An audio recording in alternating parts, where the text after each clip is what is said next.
Big boss Malayalam season 7. അനീഷാണല്ലോ ഇപ്പൊ hot topic. അനീഷിനെ നല്ല നാളെണ്ണം പറയാതെ ചിലർക്കൊന്നും ഉറക്കം വരത്തില്ല എന്നുള്ളൊരവസ്ഥയിലേക്ക് വരെ കാര്യങ്ങൾ എത്തി നിൽക്കുകയാണ്.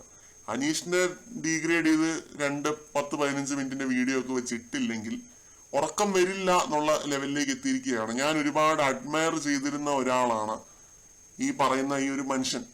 പക്ഷെ പുള്ളിയുടെ വീഡിയോസ് ഓരോ ദിവസവും അതപ്പതിച്ച് വെറും നിലവാരമില്ലാത്ത ലെവലിലേക്ക് വന്നുകൊണ്ടിരിക്കുകയാണ്.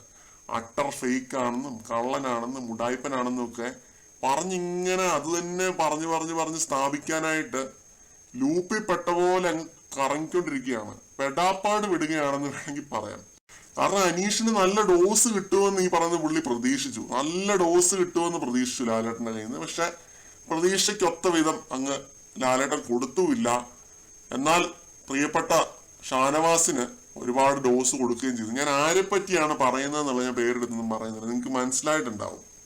കാരണം ഓഫ് കോഴ്സ് പുള്ളിയുടെ വീഡിയോ കണ്ടിട്ടുള്ളവരായിരിക്കും ഇത് കാണുന്നത്. അപ്പൊ അത്രയധികം ഈ ഒരു ബിഗ് ബോസ് റിവ്യൂയിങ് എന്നുള്ള ഈ ഒരു മേഖലയില് തൻ്റെതായ ഒരു മുദ്ര പ്രാപിച്ചിട്ടുള്ള ഒരു വ്യക്തിയാണ്. ഞാൻ ഒരുപാട് അഡ്മയർ ചെയ്യുന്ന ഒരാളാണ്. പക്ഷെ അതപ്പതിച്ചുകൊണ്ടിരിക്കുകയാണ്. എന്ത് ചെയ്യാനാണെന്ന് പറയാം, അതപ്പതിച്ചുകൊണ്ടിരിക്കുകയാണ്. നിഷ്പക്ഷനാവാൻ പോയിട്ട് വെറും മണ്ടനായിക്കൊണ്ടിരിക്കുകയാണെന്ന് വേണമെങ്കിൽ പറയാം. ആ ലെവലാണ് ഇപ്പൊ പുള്ളിയുടെ വീഡിയോസ് ഒക്കെ. അപ്പൊ എനിക്ക് ഇതിനകത്ത് പറയാൻ തോന്നുന്ന ഒരു കാര്യം എന്താണെന്ന് വെച്ച് കഴിഞ്ഞാൽ, അനീഷിനേക്കാൾ 2 ഇരട്ടി ഫോളോവേഴ്സ് ഉള്ള ഒരാളാണ് ഈ പറഞ്ഞ പുള്ളി. അനീഷിന് ഇപ്പോഴും എത്ര ഫോളോവേഴ്സ് ഉണ്ടെന്നുള്ളത് നിങ്ങൾക്ക് പോയി നോക്കിയാൽ കാണാം. സോഷ്യൽ മീഡിയ പേജസിലൊക്കെ പോയി നോക്കിയാൽ കാണാം. അത് എവിടെ നിന്നാണ് അനീഷിന്റെ ഫോളോവേഴ്സ് കയറിയത് എന്നുള്ളത് നമുക്കറിയാം, നമ്മളെപ്പോൾ ഉള്ള ആളുകൾക്കറിയാം. അപ്പം ഈ ഒരു ചാനലിനെക്കാട്ടിലും സബ്സ്ക്രൈബേഴ്സ് അല്ലെങ്കിൽ ഫോളോവേഴ്സ് കുറവായിരുന്നു അനീഷിന്റെ പേജിന്. എന്നുവെച്ചാൽ നമുക്ക് ഭയങ്കര കൂടുതലാണെന്നല്ല, അതിലും കുറവായിരുന്നു. അനീഷ് തന്നെ പറയുന്നുണ്ട്, ഞാനിത് ആർക്കും എന്റെ പേജ് പോലും ഞാൻ ആർക്കും മാനേജ് ചെയ്യാനായിട്ട് കൊടുത്തിട്ടില്ല എന്നാണ് അനീഷ് പറയുന്നത്. സത്യമാണ്. ആര്യന്റെ പേജ് കൊടുത്തതായിട്ട് സമ്മതിക്കുന്നുണ്ട്. ഈ പേജിലൂടെയാണ് പബ്ലിസിറ്റി സ്റ്റണ്ടുകൾ നടക്കുന്നത്.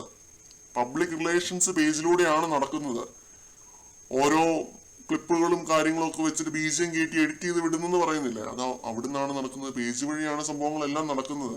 ആദില നൂറയുടെ ആ ഒരു പേജില് അവരൊരു പേജിനെ ടാഗ് ചെയ്തിട്ടുണ്ട്, എന്തോ എന്റർടൈൻമെന്റ്സ് എന്ന് പറഞ്ഞിട്ട് ഒരു കമ്പനിയെ ടാഗ് ചെയ്തിരിക്കുകയാണ്. അവരാണ് ഇവരുടെ PR എടുത്തിരിക്കുന്നത്.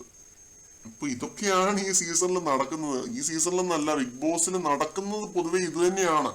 പക്ഷെ അനീഷിന് ഈ രീതിയിലുള്ള ഉഡായ്പ പരിപാടിയും ഇല്ല എന്നുള്ളതാണ് നിങ്ങൾ മനസ്സിലാക്കേണ്ടത്. ഒരു രീതിയിലുള്ള ഉഡായ്പും ഇല്ലാതെയാണ് അനീഷിന്റെ വോട്ടുകൾ അല്ലെങ്കിൽ അനീഷിന്റെ ഫാൻ ബേസ് സപ്പോർട്ട് ഇൻക്രീസ് ആയിക്കൊണ്ടിരുന്നത്. അനീഷിന്റെ ഗ്രാഫ് കയറുന്നതനുസരിച്ചാണ് അനീഷിന്റെ സപ്പോർട്ടും കയറിക്കൊണ്ടിരുന്നത്. അത് ഈ സീസൺ തുടക്കം മുതൽ ലൈവ് കാണുന്നവർക്ക് വ്യക്തമായ രീതിയിൽ അത് മനസ്സിലായിട്ടുണ്ടാവും. അനീഷിനെ താറടിച്ച് വീഡിയോ ചെയ്യാൻ ഇത്രയധികം അനീഷ് ഒരു മോശം ഗെയിമറാണോ അല്ലെങ്കിൽ മോശമായ രീതിയിൽ അനീഷ് എന്താണ് അവിടെ ചെയ്തതെന്നുള്ളത് എനിക്ക് മനസ്സിലാവുന്നില്ല. ഇത്രയധികം ഡീഗ്രേഡ് ചെയ്യാൻ മാത്രം 10-15 മിനിറ്റ് ഇങ്ങനെ നെടുനീളം വീഡിയോസ് ഇട്ട് അനീഷിനെ താറടിക്കാൻ മാത്രം എന്താണ് ചെയ്തതെന്നുള്ളത് മനസ്സിലാവുന്നില്ല. പുള്ളി പറയുന്നത് റോബിനൊക്കെ ഗെയിം കളിക്കുകയാണെന്ന് പറഞ്ഞുകൊണ്ട് ഗെയിം കളിച്ചു. അങ്ങനെ പറയാതെ എന്താ ഗെയിം കളിക്കാൻ പാടില്ലേ? ഗെയിം കളിക്കാൻ പാടില്ലേ? കഴിഞ്ഞ സീസണിൽ പുള്ളിയൊക്കെ സപ്പോർട്ട് ചെയ്തിരുന്ന ഒരു കണ്ടസ്റ്റന്റ് ആണ് ഈ അർജുൻ ഷാംഗോപൻ എന്ന് പറയുന്നത്. എനിക്ക് ഒരു രീതിയിൽ യോജിക്കാൻ പറ്റാത്തൊരു ഗെയിമറായിരുന്നു അർജുൻ. പക്ഷെ റണ്ണറപ്പായി. എന്നിട്ട് കൂടി അർജുനെ നെഗറ്റീവ് പറഞ്ഞ് അല്ലെങ്കിൽ വിമർശിച്ച് ചെയ്തൊരു വീഡിയോ എന്ന് പറഞ്ഞു കഴിഞ്ഞാൽ ഒറ്റ ഒരു വീഡിയോ ആണ് ചെയ്തത്, അല്ലെങ്കിൽ 2 വീഡിയോ ചെയ്തിട്ടുണ്ടാവും. അതിൽ കൂടുതൽ ഒന്നും തന്നെ പറഞ്ഞിട്ടില്ല. അർജുനെ നെഗറ്റീവ് ആക്കണം അല്ലെങ്കിൽ ഡീഗ്രേഡ് ചെയ്യണം എന്ന് പറഞ്ഞ ഡെയിലി ബേസിസ് 4-5 വീഡിയോസ് ചെയ്യാൻ പറ്റാഞ്ഞിട്ടൊന്നും അല്ലായിരുന്നു. പക്ഷെ നമ്മൾ അങ്ങനെ ചെയ്യുന്ന ഒരു ചാനലൊന്നും അല്ല. നമ്മൾ ഇത്തിരി ഒരു എത്തിക്സ് ഒക്കെ നോക്കി ആരെയും ഒരു പരിധി കൂടുതൽ ഡീഗ്രേഡ് ചെയ്ത് ഒരുപാട് ഡ്യൂറേഷൻ ഒക്കെ പറഞ്ഞ് അവരെ കരിവാരി തേച്ച് ഒന്നും പറയാനായിട്ട് നമ്മൾ ആഗ്രഹിക്കുന്നില്ല. ഇത് at the end of the day ഈ ബിഗ് ബോസ് എന്ന് പറയുന്ന ഒരു എന്റർടൈൻമെന്റ് ഓറിയന്റഡ് ആയിട്ടുള്ള ഒരു പ്ലാറ്റ്ഫോമാണ്. അവിടുന്ന് നമ്മൾ എന്ന് പറഞ്ഞു കഴിഞ്ഞാൽ നമ്മൾ എടുക്കുന്നതെന്ന് പറഞ്ഞാൽ കോണ്ടന്റുകൾ എടുക്കുന്നു, നമ്മൾ അതിനെപ്പറ്റി സംസാരിക്കുന്നു, ചെറിയ കാര്യങ്ങൾ എടുക്കുന്നു, ചെറുതും വലുതുമായിട്ടുള്ള ഓരോ കാര്യങ്ങൾ എടുത്തു വെച്ച് നമ്മൾ സംസാരിക്കുന്നു. അപ്പോൾ അത് മാത്രമാണ് നമ്മൾ ചെയ്യുന്നത്. അല്ലാതെ നമുക്ക് ഒരു പരിധി കൂടുതൽ ഒരാളെ വിമർശിച്ച് താറടിച്ച് ഡീഗ്രേഡ് ചെയ്ത് അയാളെ നശിപ്പിക്കണം എന്നുള്ളൊരു തോട്ടില്ല. അത് ഈ പറഞ്ഞ ഈ പുള്ളിക്ക് ഇപ്പം ഉണ്ടായി വന്നതായിട്ട് എനിക്ക് തോന്നുന്നുണ്ട്. കാരണം കാശ് വേറൊരാളുടെ അടുത്ത് നിന്ന് വാങ്ങിച്ചു പോയി. എന്ത് ചെയ്യാനാണെന്ന് പറ, കാശ് വാങ്ങിച്ചു പോയി. അപ്പോ കാശിന് ആർത്തി മൂക്കുമ്പോ പലരും പല രീതിയിലുള്ള പരിപാടികളും കാണിക്കും. അതിപ്പോ നമ്മൾ പറഞ്ഞിട്ടൊന്നും ഒരു കാര്യമില്ലാതെ ഓരോരുത്തരുടെ പേഴ്സണൽ ചോയ്സസ് ആണ്.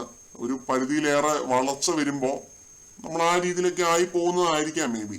പക്ഷെ ഈ പുള്ളിയുടെ ഒരു ഒരു വീഡിയോസിന്റെ ക്വാളിറ്റി ഒക്കെ കാണുമ്പോൾ സത്യം പറഞ്ഞ വിഷമം തോന്നുന്നുണ്ട്. കാരണം നമ്മൾ സീസൺ 1 മുതൽ കാണുന്നതാണ് ഇങ്ങനെ വീഡിയോസ്. ഇങ്ങനെ ഈ അനീഷിനെ താറടിച്ച് വീഡിയോസ് ചെയ്യുന്നത് വളരെ മോശമാണെന്ന് എനിക്ക് പറയാനുള്ളൂ. വളരെ മോശമാണ്. നിങ്ങൾ കാര്യങ്ങൾ കുറെ കൂടെ ഡീറ്റെയിൽ ആയിട്ട് മനസ്സിലാക്കിയിട്ട് വീഡിയോസ് ചെയ്യാനായിട്ട് ശ്രമിക്കുക. നിങ്ങൾ കാണുന്നുണ്ടെങ്കിൽ കൂടുതൽ അപ്ഡേറ്റ്സുമായിട്ട് വീണ്ടും കാണാം.